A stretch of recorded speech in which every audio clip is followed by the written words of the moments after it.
Welcome back to another episode of Infidelity Tales Lab. We're thankful for your continued viewership. Before we begin, tell us, where in the world are you watching from? We love knowing our global reach.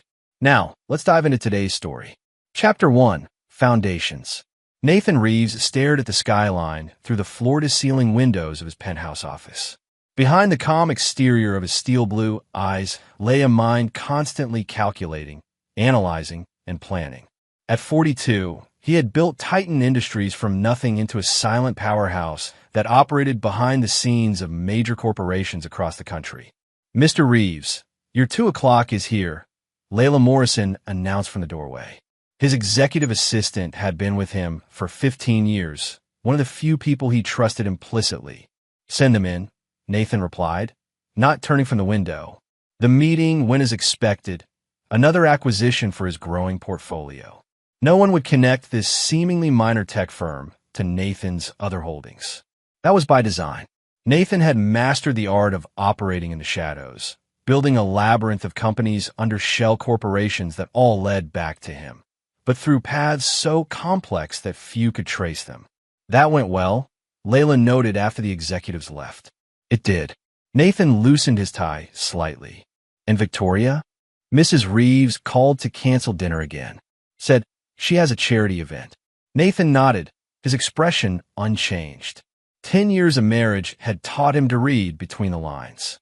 Victoria Powell had been a marketing director at a fashion magazine when they met. Smart, ambitious, beautiful. She'd seemed perfect. She'd supported him through the early years when Titan was just a fledgling operation out of a renovated warehouse. But as success came, something changed. The woman who once prepared midnight coffee during his work binges now seemed perpetually absent. At home that night, Nathan found a diamond earring between the cushions of their living room sofa, not Victoria's style. His suspicions mounted, but he didn't confront her. A man who built an empire on information knew the value of gathering intelligence before striking. The next morning, Nathan called his oldest friend and attorney, Thomas Quinn. "Tommy, I need a favor. Discreet surveillance." "Vicky." Thomas sounded unsurprised. "Nathan, you sure you want to know?" "I already know," Nathan replied. "I just need confirmation." A week later, Thomas delivered a manila envelope to Nathan's private office. The photographs inside showed Victoria entering the Madison Hotel with Brendan Harlow, CEO of Meridian Tech, a rising star in the industry who had made headlines with aggressive acquisitions and flamboyant leadership. "There's more," Thomas said. "They've been seen together at least twice a week for 3 months. And he's made promises about leaving his wife, about Victoria's future." Nathan closed the folder. "Thank you, Tommy. What will you do?" "Nothing. Yet." That night, when Victoria returned from another late meeting, Nathan poured her a glass of the Bordeaux she favored. "How was your day?" he asked casually. Victoria recounted a fiction about client presentations and department meetings. Nathan listened, noting each lie with clinical detachment. When she finished, he smiled. "I'm thinking of expanding again, maybe into communications technology." "That's nice, honey," Victoria replied, disinterestedly. "But shouldn't you focus on what you already have? Your little firm is doing well enough." Nathan caught the dismissive tone. Titan Industries was hardly little, but he had always kept the true scope of his business empire for Victoria, presenting himself as a moderately successful entrepreneur rather than the business titan he was. It had started as a way to determine who truly valued him versus his wealth, but over time, it had become a calculated obscurity that served him well. Later that night, as Victoria slept, Nathan stood in his home office, looking at their wedding photo. The woman who had sworn to stand by him now whispered promises to another man. His fingers tightened around the frame until his knuckles turned white. "So be it," he whispered. Chapter 2, Dissolution. Over the next month, Nathan became the perfect husband. He brought Victoria gifts, arranged weekend getaways, and showed interest in her social calendar. All the while, his investigators documented every meeting between Victoria and Brendan Harlow. The surveillance extended to Harlow himself, revealing a man whose business acumen was outmatched only by his personal ambition. Meridian Tech is leveraged to the hilt, Layla reported during a private briefing. Harlow's expansion is built on loans and investor confidence. One significant failure could topple everything. And how is Meridian's relationship with Barrett Communications? Nathan asked, referring to one of their largest clients. Strained. Barrett's looking for alternatives. Nathan smiled thinly. Make a discreet approach to Barrett. Through our shell in Delaware. That evening, Nathan arrived home early with Victoria's favorite flowers. He found her frantically packing a suitcase. Going somewhere, he asked from the doorway. Victoria spun around, hand flying her throat. Nathan, she faltered, then straightened. Yes, I'm leaving. For Brendan Harlow, Nathan stated flatly. The color drained from Victoria's face. You know, I've known for months. Nathan stepped into the room. Did you think I wouldn't notice? That I was too consumed with my little firm to see what was happening in my own home. It's not what you think, Victoria began, then stopped. Actually, it is. Brendan's different. He's going places. He has vision. And I don't. Look at you, Nathan. 10 years, and you're still running the same company out of the same office. Meanwhile, Brendan's on magazine covers. He's making waves. He's the man you're leaving me for, Nathan finished. So be it. His calm acceptance seemed to unnerve her more than rage would have. That's it? No fighting for our marriage. Would it make a difference? Victoria looked away. No. I'm sorry, Nathan. I want more.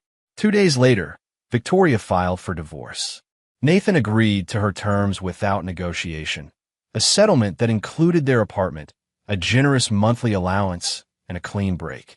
His apparent capitulation surprised everyone, especially Victoria. He's just giving up? Diana Reeves asked her brother over lunch. Nathan's younger sister had never warmed to Victoria, sensing a calculating nature beneath the charm. That's not like you. Nathan sipped his water. Sometimes you have to lose a battle to win the war. What war? Nathan, she's not worth. This isn't about worth, Diana. It's about consequences. Diana studied her brother's face. You're planning something. Nathan merely smiled. After the divorce was finalized, Nathan moved into a modest apartment downtown. He maintained his usual work schedule, though Thomas noticed an increased intensity in his friend's focus. Late nights became the norm as Nathan pored over financial reports and corporate structures with obsessive attention. Meridian Tech's board meeting is next week, Layla noted one evening. Harlow's proposing a major acquisition of Suntech Systems. An overreach, Nathan murmured. Barrett Communications? They've terminated their contract with Meridian. Our subsidiary has secured a preliminary agreement. Nathan nodded. Excellent. And the other matter? Layla handed him another folder. Full background on Harlow. Everything from high school to his current financial situation. The man has skeletons, Nathan. As Nathan reviewed the files, a plan crystallized. One that would require patience, precision, and perfect timing. Victoria and Brendan thought they were writing a new chapter. They didn't realize they were merely characters in a story Nathan was authoring. A story that would end exactly as he designed. Set up a meeting with the Phoenix Group. Nathan instructed Layla. It's time to make a significant investment. Chapter 3. Positioning. 6 months after the divorce, Nathan executed the first move in his meticulously crafted plan. Through a complex network of shell companies and investment groups, he began quietly purchasing shares in Phoenix Holdings, the parent company of Meridian Tech, where Brendan Harlow served as CEO. They won't see the connection, Thomas assured him during a secure call. The acquisitions look like normal market movements spread across different buyers. And our position? Nathan asked. Currently at 18% ownership. We'll cross the threshold for a controlling interest within 2 months at this pace. Nathan allowed himself a small smile. Good. And Victoria? Thomas hesitated. She's been seen looking at wedding venues with Harlow. Rumor has it they're planning something lavish at the Pembroke Hotel in the fall. The news didn't surprise Nathan. Victoria had always been drawn to spectacle, and Harlow's public persona demanded grand gestures. Their wedding would be a social event designed to cement their status and provide the perfect stage for Nathan's next move. Meanwhile, Nathan continued his apparent retreat from high society. He declined invitations, avoided industry events, and perpetuated the narrative of a man nursing wounds after a painful divorce. In reality, he worked relentlessly, strengthening his business empire while systematically identifying weaknesses in Harlow's. Vera Communications has officially signed with us, Layla reported one evening. And 3 other major Meridian clients are expressing interest in following suit. Don't approach them, Nathan instructed. Let them come to us. We need this to appear as Meridian's failure, not our poaching. As summer turned to fall, Meridian Tech began showing signs of strain. Their ambitious acquisition of Suntech Systems had stretched resources thin, and the loss of Barrett Communications had spooked investors.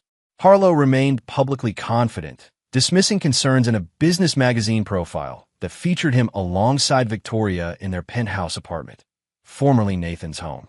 He's arrogant, Diana observed, tossing the magazine onto Nathan's desk. But not stupid. He'll figure out what's happening eventually.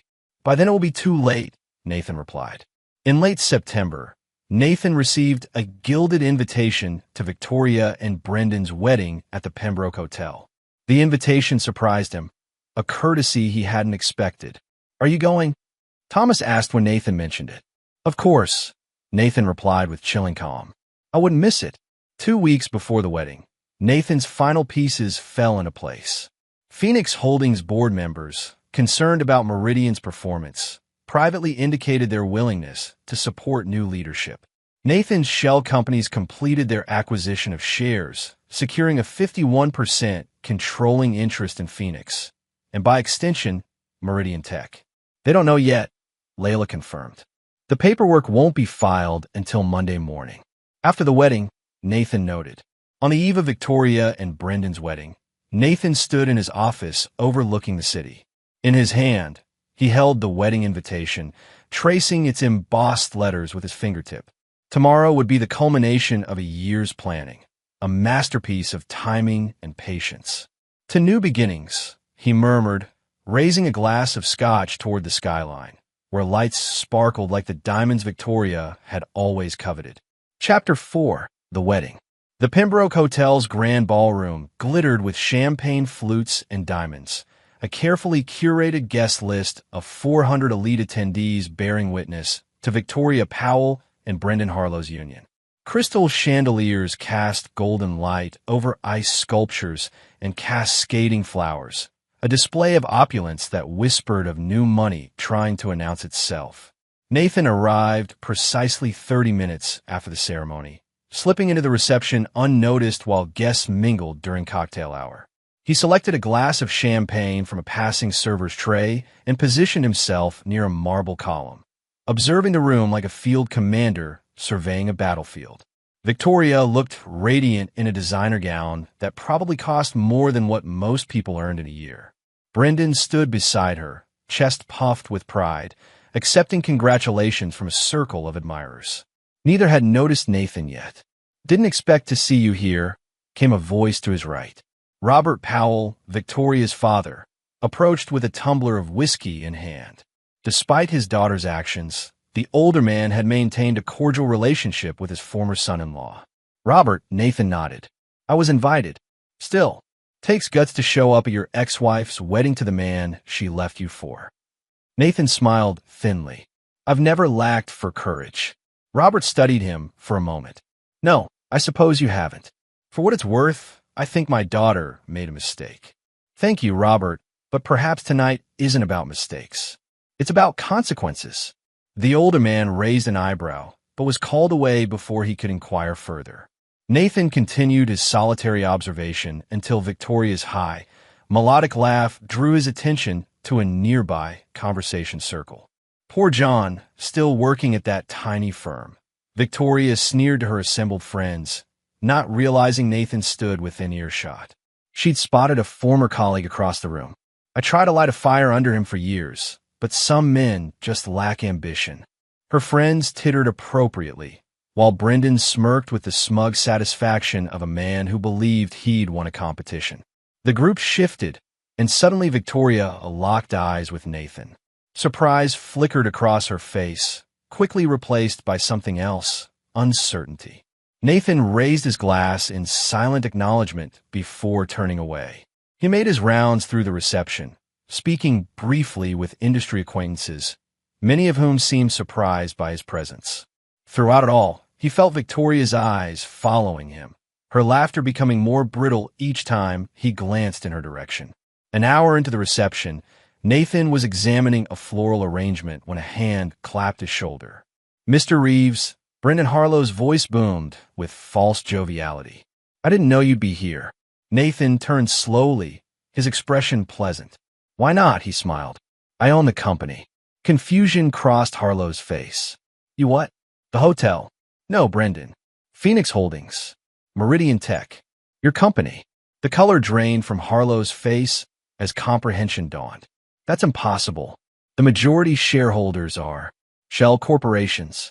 "My shell corporations." Nathan took a sip of champagne.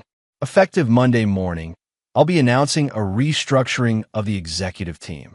Brendan's mouth opened and closed without sound. Across the room, Victoria had noticed their conversation and was moving toward them, her expression concerned. "What's going on?" she asked, reaching for Brendan's arm. "Is everything all right?" "Your husband was just discovering that he works for me now," Nathan replied calmly. "Or did, I should say. His services won't be required after today." Victoria turned pale, her eyes darting between the two men. "What is he talking about, Brendan?" Before Harlow could answer, a server appeared with fresh champagne. Nathan declined politely, then turned back to the stunned couple. "I won't take any more of your time. This is, after all, a celebration." His smile never reached his eyes. "Congratulations on your nuptials. I do hope you've saved some of that settlement money, Victoria. You're going to need it." As Nathan walked away, he heard Victoria's urgent whispers and Brendan's increasingly agitated responses. The first cracks had appeared in their perfect day, and by tomorrow, their world would shatter completely. Outside the ballroom, Layla waited in the hotel lobby. "Everything is prepared for Monday," she confirmed. "Excellent," Nathan replied. "And our friend at the financial press? They've received the anonymous tips about Meridian's financial irregularities. The story breaks at 6 a.m., just before markets open." Nathan nodded, satisfied. "Then let's leave the happy couple to enjoy what remains of their wedding night.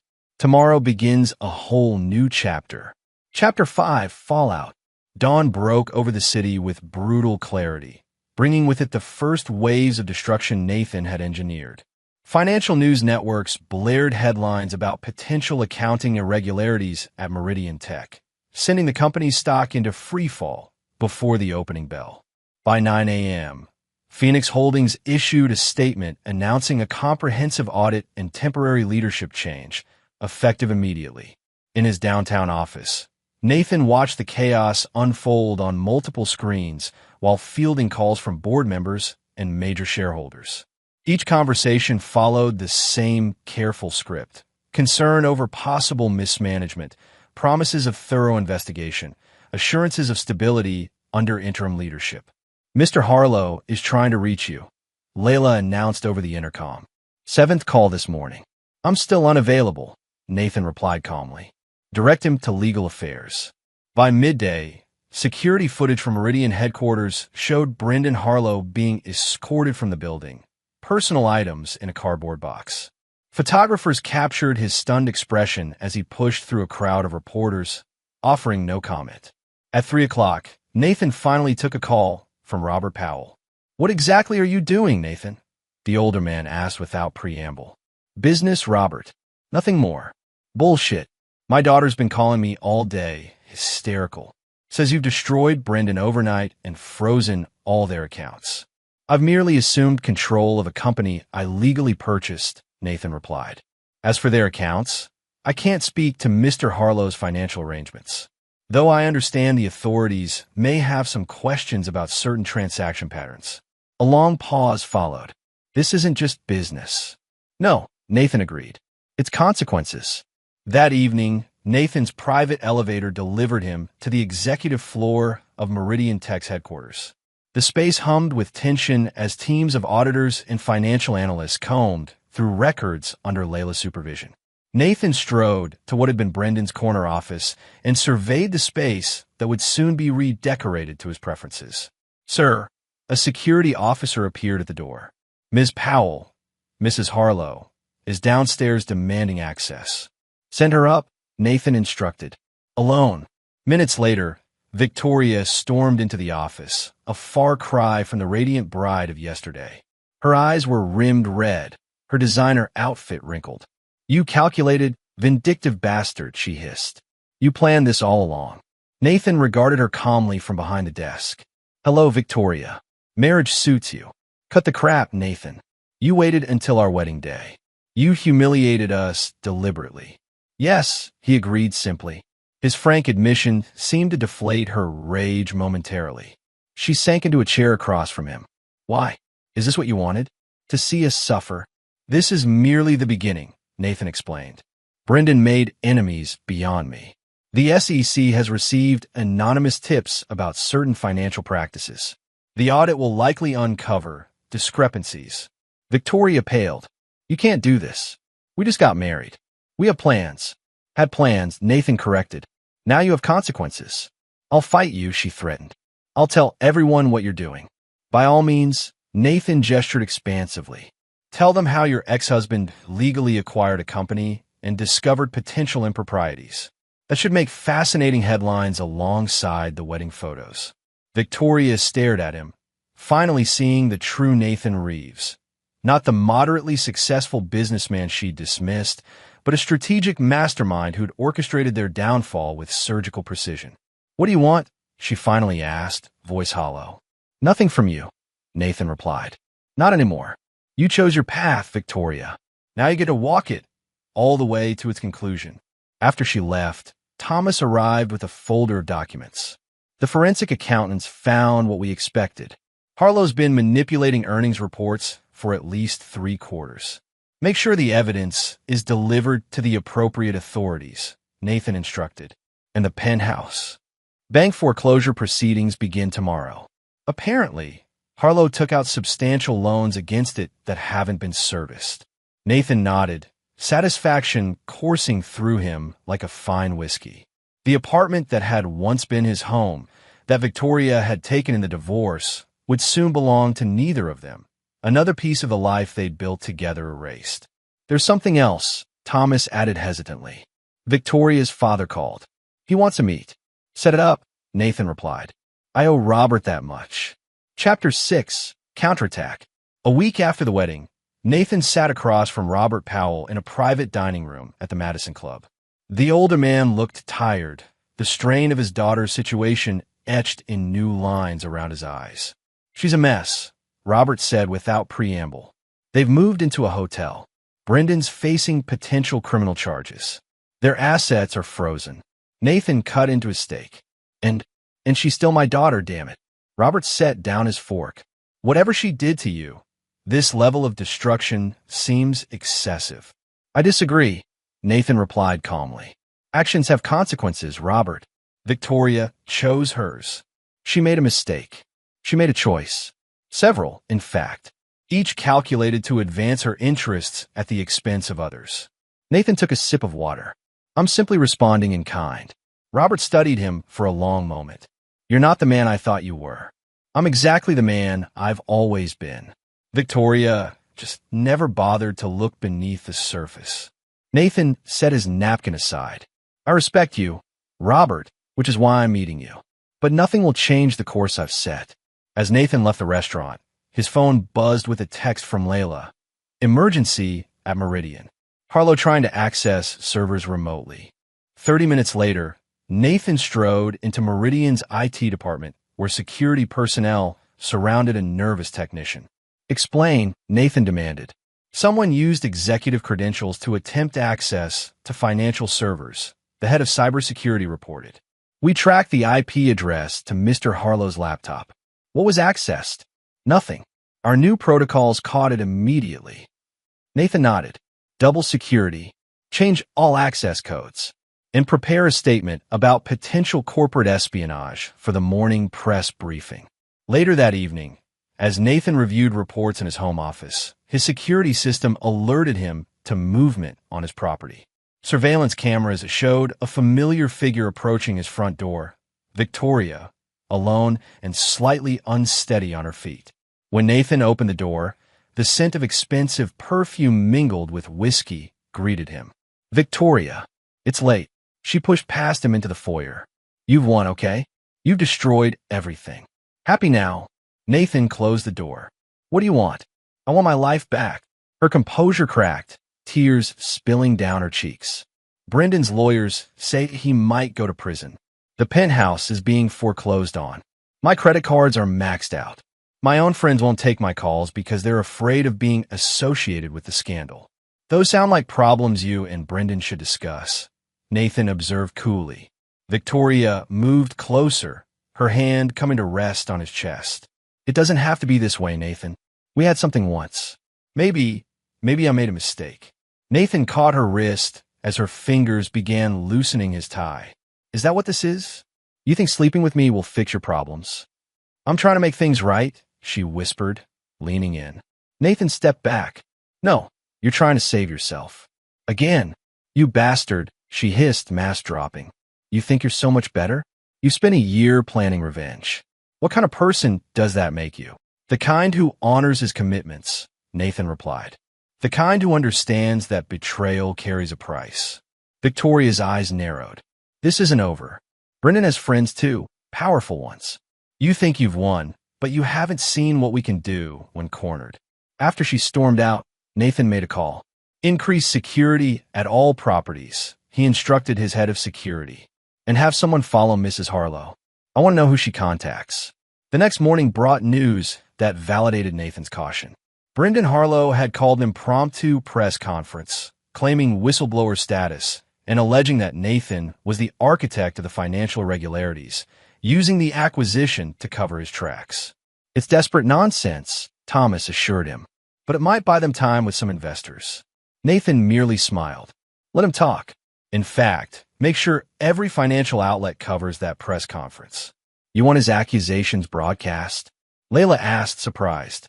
"Absolutely," Nathan confirmed. "Because this afternoon, we're releasing the contents of Harlow's private server, including emails planning the accounting fraud dating back months before our acquisition began." Thomas stared at him. "You've had those all along?" "Of course," Nathan replied. "I never start a game I haven't already won." By evening, Harlow's credibility was shattered beyond repair. Financial commentators eviscerated his claims, and Phoenix Holdings stock rebounded on news of Nathan's appointment as CEO of both the parent company and Meridian Tech. In his new corner office, Nathan gazed out at the city lights, a glass of scotch in hand. The day's events had played out exactly as he'd anticipated. Another perfect move in a game Victoria and Brendan didn't even realize they'd already lost. "Next phase?" Layla asked, reviewing the schedule for tomorrow. "Proceed as planned," Nathan confirmed. "It's time to dismantle Harlow's entire network. Every ally, every contact, every escape route." Victoria had threatened that he hadn't seen what they could do when cornered. She was right about one thing. This wasn't over. But she was wrong to think they had any moves left to make. Nathan had methodically eliminated every possible avenue of escape, every potential ally, every hidden resource. The game wasn't just rigged. It had been decided before it even began. Chapter 7. Cornered. 3 months after the wedding, Brendan Harlow surrendered to federal authorities following indictment on 8 counts of securities fraud, wire fraud, and conspiracy. The financial press covered his perp walk extensively. The once celebrated so, now hollow-eyed and defeated, led away in handcuffs while Victoria watched from the courthouse steps, alone and ashen-faced. "Bail's been set at $5 million, Thomas reported to Nathan that afternoon. "He doesn't have it. Nobody's willing to put up collateral." "What about his powerful friends?" Nathan asked, recalling Victoria's threat. "Scattered like leaves in a hurricane. Nobody wants the association. His lawyer's a public defender." Nathan nodded, satisfied. The systematic dismantling of Harlow's life had been comprehensive. Every business contact worn off, every potential investor shown evidence of his misdeeds, every asset frozen or seized. And Victoria? Living in a 1-bedroom apartment in Westridge, working part-time at a boutique owned by a former friend who took pity on her. The news brought Nathan no joy, merely confirmation that justice was being served. He never wanted Victoria destitute, merely humbled, forced to live with the consequences of her choices as he had lived with the consequences of her betrayal. That evening, Nathan left his office early, something he rarely did. The crisp autumn air felt clean in his lungs as he walked through downtown, eventually finding himself outside the boutique where Victoria now worked. Through the window, he could see her arranging merchandise, her movements mechanical, her expression blank. For a moment, watching her, Nathan felt a flicker of something. Not pity, not regret, but acknowledgement. The woman who had once shared his life was now living a fate of her own making. There was symmetry in it, a balance restored to the universe. As if sensing his presence, Victoria looked up. Their eyes met through the glass, and for an instant, the years between them collapsed. Then her expression hardened, chin lifting in defiance even as her hands trembled slightly. Nathan turned and continued walking. The next morning, Diana arrived at his office unannounced. "I saw Victoria yesterday," she said without preamble, "at that little shop in Westridge. She looks terrible." "I'm aware," Nathan replied, not looking up from his work. "Is this enough yet, Nathan?" "She's suffered. Harlow's going to prison. You've made your point." Nathan finally raised his eyes to his sisters. "This isn't about making points, Diana. It's about consequences carried to their natural conclusion." "There's nothing natural about this," Diana argued. "You engineered every aspect of their downfall with cold precision. That's not justice, it's obsession." "Perhaps," Nathan conceded, "but it's my obsession to see through." Later that day, as Nathan reviewed quarterly projections, Layla interrupted with urgent news. Victoria Powell attempted to access the executive floor at Phoenix Holdings. Security stopped her, but she created a scene, claimed she had evidence that would exonerate Harlow. Nathan's expression remained neutral. "What evidence?" "Unknown. She was escorted out before she could elaborate." "Have someone watch her more closely," Nathan instructed. "She's desperate, which makes her unpredictable." That night, Nathan's home security system alerted him again, this time capturing Victoria and a man he didn't recognize attempting to access his property from the service entrance. Security intercepted them before they reached the house. "The man is Alan Drake," his security chief reported an hour later. "Former IT director at Meridian who was terminated during restructuring. They had a laptop and portable drives." "What were they after?" Nathan asked. "Drake claims Victoria told him you keep evidence in your home office that could clear Harlow, files showing you orchestrated the fraud and framed him." Nathan smiled thinly. Desperation indeed. The next morning, Thomas arrived with news that Victoria had been arrested for attempted breaking and entering, then released on her own recognizance. "She's coming apart at the seams," Thomas observed. "This won't end well, Nathan." "On the contrary," Nathan replied. "It's ending exactly as it should." That afternoon, Robert Powell requested another meeting. The older man looked even more worn than before, grief etching deep lines around his eyes. "She tried to break into your house," he stated flatly when they were seated. "She did. Are you pressing charges?" "Not at the moment." Robert's hands trembled slightly. "She told me you framed Brendan, that you manufactured evidence." "She's lying," Nathan replied calmly. "Harlow's guilt is well documented by his own emails and financial records. Victoria is simply unable to accept that she hitched her wagon to a criminal." "What will it take to end this?" Robert asked. "Name your price. Whatever you want to stop destroying what's left of my daughter's life." Nathan studied the man who had once welcomed him as a son. "There is no price, Robert. This ends when it ends, when every consequence has been paid in full." As Robert left, visibly defeated, Nathan felt no triumph. This wasn't about victory. It was about restoration of a moral order, about ensuring that those who believed themselves above accountability discovered its inescapable gravity. Chapter 8. Final Moves. 6 months after Brendan Harlow's arrest, his trial began. Nathan attended the opening arguments, sitting near the back of the courtroom as prosecutors outlined the case against the former CEO. Victoria sat in the front row, a pale shadow of her former self in a department store suit, watching as her husband was portrayed as a calculating criminal who had defrauded investors of millions. During a recess, Victoria approached Nathan in the hallway. The security detail moved to intercept her, but Nathan waved them back. "May I help you, Victoria?" Her eyes, once bright with ambition, now burned with something darker. "Why are you here? Haven't you done enough?" "Justice requires witnesses," Nathan replied. "Someone should see it delivered." "This isn't justice," she hissed. "This is your vendetta. You used your money and influence to ensure Brendan couldn't mount a proper defense. Brendan ensured that himself by committing fraud," Nathan corrected. "The evidence speaks for itself." Victoria stepped closer, lowering her voice. "I'm going to testify. I'm going to tell everyone how you orchestrated all of this, how you manipulated the situation to exact revenge." Nathan remained impassive. "You're welcome to try. Perjury carries significant penalties. It's not perjury if it's true. A distinction that requires evidence," Nathan noted, "which you lack." As Victoria stalked back to the courtroom, Thomas joined Nathan. "She seems determined." "Desperation often resembles determination," Nathan observed, "but lacks staying power." 2 days later, Victoria took the stand as a character witness for her husband. Under careful questioning from Harlow's public defender, she painted a picture of a dedicated businessman blindsided by corporate espionage and a vindictive ex-husband's machinations. When the prosecutor rose for cross-examination, everything changed. "Mrs. Harlow, did you access your husband's private email account during your relationship?" Victoria blinked in surprise. "Occasionally. We shared passwords."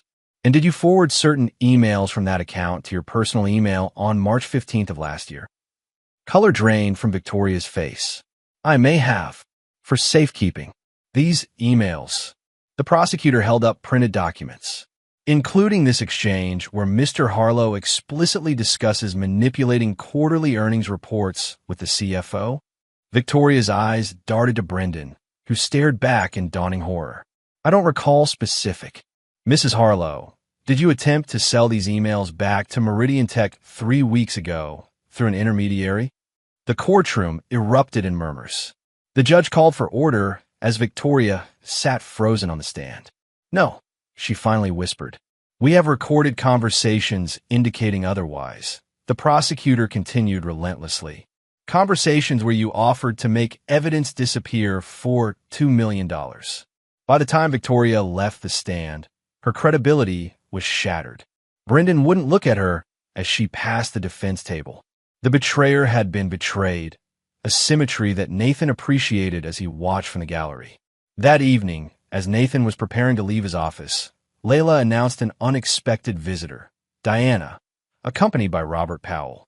"This has gone far enough," Diana stated without preamble. "Victoria attempted suicide this afternoon."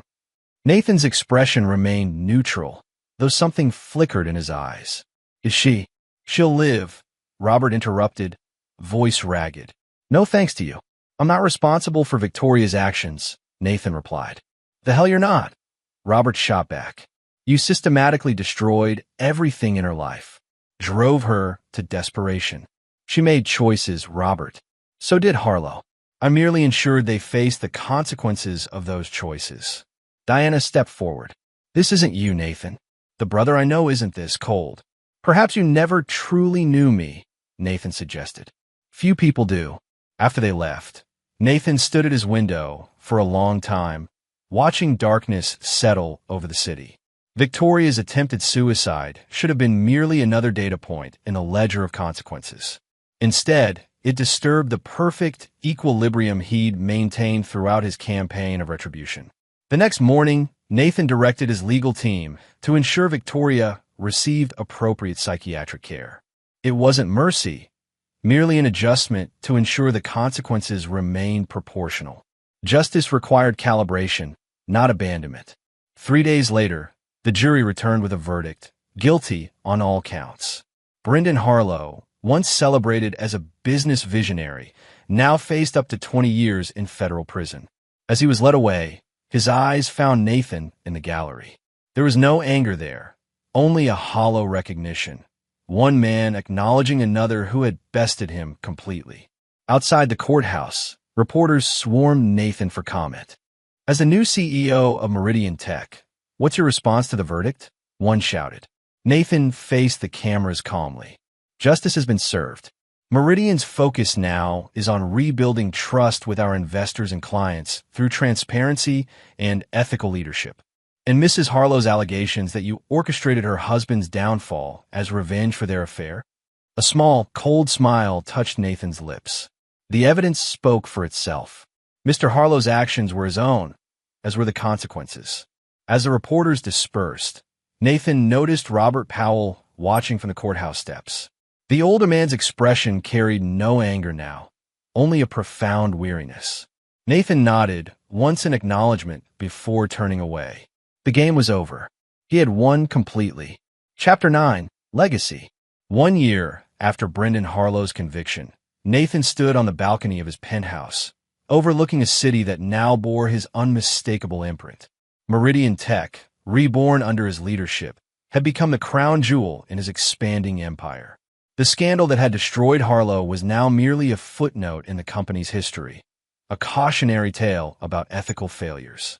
The board approved the Reynolds acquisition, Layla reported, joining him with a tablet displaying the day's agenda. And Victoria Powell's divorce from Harlow was finalized yesterday. Nathan nodded, the information noted and filed away. Victoria had reverted to her maiden name, a symbolic severing of ties to the man whose fate she had once tied to her own. Reports indicated she had moved to another state, attempting to rebuild some semblance of a life far from the wreckage of her past. Mr. Powell is in the lobby, Layla added. He doesn't have an appointment. Nathan considered for a moment. Send him up. Robert Powell had aged a decade in the past year, grief and stress etching permanent lines in his face. Still, he carried himself with dignity as he entered Nathan's office. Thank you for seeing me, he began. I know we haven't parted on the best terms. What can I do for you, Robert? Nathan asked, gesturing to a chair. The older man sat heavily. I'm moving, retiring to Arizona. Wanted to say goodbye properly. I see. Nathan studied him. How is Victoria? Starting over in Colorado. Teaching at a community college. Robert sighed. She's different now. Quieter. More thoughtful, perhaps. Nathan nodded, unsurprised. Consequences changed people, as his own divorce had changed him, hardening something inside that had once been malleable. I've had a lot of time to think, Robert continued, about what happened, about your role in it. And I've concluded that everyone involved bears responsibility. Victoria for her choices, Harlow for his crimes. Robert looked directly at Nathan. And you, for the calculated brutality of your response. Nathan didn't disagree.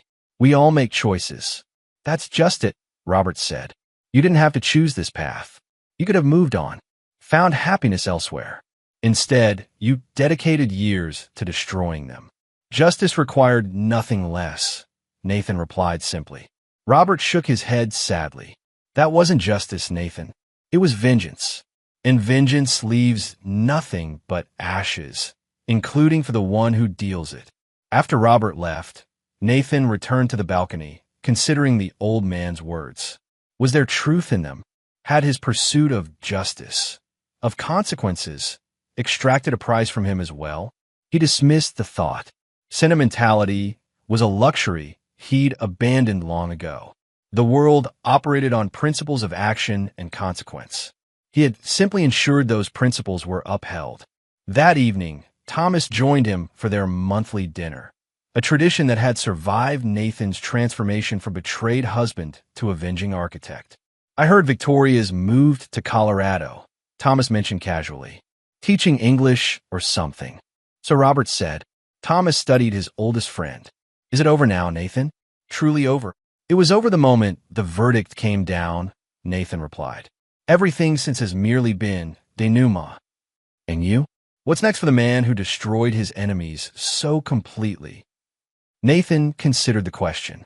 His business empire continued to expand. His influence grew daily. Yet beneath it all lay a singular truth. He had become a man defined by his response to betrayal. The ruthlessness that had served him in exacting justice had become his primary attribute, coloring every relationship, every decision. Business as usual, he finally answered. There's a technological innovation division I'm considering acquiring.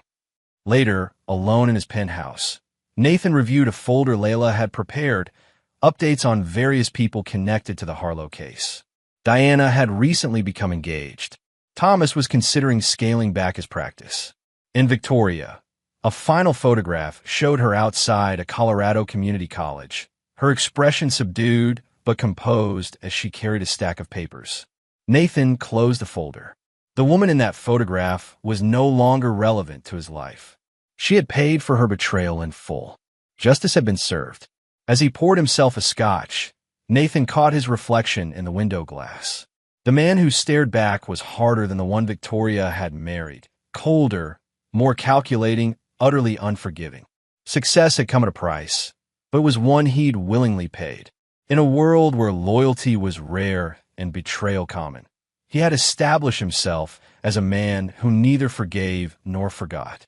It was not, perhaps, the legacy most men would choose, but it was the one Nathan Reeves had forged through fire and loss and calculated vengeance. A legacy not of love or generosity, but of consequences swift, merciless, and absolute. And in the final accounting, that was enough. And there you have it. Another story comes to an end. What did you think? I'd love to hear your thoughts in the comments below. If you